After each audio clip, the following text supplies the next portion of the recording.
അസ്സലാമു അലൈക്കും. ഇന്നത്തെ നമ്മുടെ വീഡിയോ റമളാനിലെ പിറകെട്ടാൽ ചൊല്ലേണ്ട ദിക്ർ ദുആകളെ കുറിച്ചിട്ടാണ്. പരിശുദ്ധ റമളാൻ നമ്മുടെ പടിവാതിലിലെത്തി. പിറ കണ്ടാൽ ചൊല്ലേണ്ട ദിക്ർ ഏതാണെന്ന് നോക്കാം. തൽഹത്ത് റളിയല്ലാഹു അൻഹുവിൽ നിന്നും നിവേദനം, നബി സല്ലല്ലാഹു അലൈഹി വസല്ലമ മാസപ്പിറവി കണ്ടാൽ ഇപ്രകാരം പ്രാർത്ഥിക്കാറുണ്ട്: അല്ലാഹുമ്മ അഹില്ലുഹു അലൈന ബിൽ യുംനി വൽ ഈമാനി വസ്സലാമത്തി വൽ ഇസ്ലാമി റബ്ബി വ റബ്ബുക്കല്ലാ. അല്ലാഹുവേ, ഐശ്വര്യത്തോടെയും വിശ്വാസത്തോടെയും രക്ഷയോടെയും സമാധാനത്തോടെയും ഞങ്ങൾക്ക് മാസത്തെ പിറക്കണമേ. എൻ്റെയും നിൻ്റെയും സംരക്ഷകനും അല്ലാഹുവാണ്.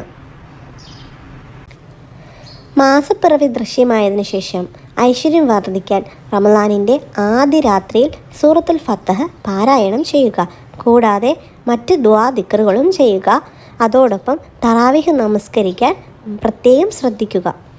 ഒരുപാട് പ്രതിഫലമുള്ളതാണ് ആദ്യത്തെ തറാവീഹ് നമസ്കാരത്തിന്. ഈ വീഡിയോ മറ്റുള്ളവരിലേക്ക് ഷെയർ ചെയ്ത് കൊടുക്കുക. കാരണം ഒരുപാട് പേര് അറിയാത്തവരുണ്ടാവും. ഈ വീഡിയോ കണ്ടതിന് ശേഷം അവരത് ചെയ്യുകയാണെങ്കിൽ ഒരു ജാരിയായി സദക്കയായി മാറുകയാണ്.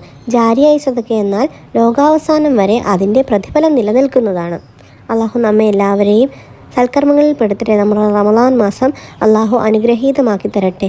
ആമീൻ. എല്ലാവരുടെയും ദുആയിൽ എന്നെയും ഉൾപ്പെടുത്തുക. അസ്സലാമു അലൈക്കും.